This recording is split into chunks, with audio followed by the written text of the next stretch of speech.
প্রতিদিন সকালে এই যে আলো আমাদের চোখে এসে পড়ে, শরীরে তাপ ছড়ায়, সে আলো কোথা থেকে আসে? সূর্য কিভাবে আলো দেয়?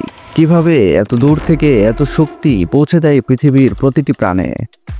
আজ আমরা সেই সূর্যের বুকে পা রাখবো, জানবো সূর্যের আলো কেবল আলো নয়, এ এক মহাজাগতিক ইতিহাস, এক মহাকালের স্পন্দন। প্রথমেই ভুলটা ভেঙে নিই, সূর্য কোনো আগুন নয়, এটা পুড়ে যাচ্ছে না কাঠ বা কয়লা দিয়ে। কারণ যদি সূর্য সত্যিই আগুন হতো তাহলে মাত্র কয়েক হাজার বছরের মধ্যেই তা নিভে যেত। সূর্য আসলে এক পারমাণবিক শক্তি কেন্দ্র, যেখানে প্রতি মুহূর্তে চলছে নিউক্লিয়ার ফিউশন। এর কেন্দ্রে প্রচণ্ড তাপ ও চাপের কারণে হাইড্রোজেন পরমাণু একত্রিত হয়ে হিলিয়ামে পরিণত হয়, আর এই সংঘাতে জন্ম নেয় শক্তি, জন্ম নেয় আলোর কণা, ফোটন।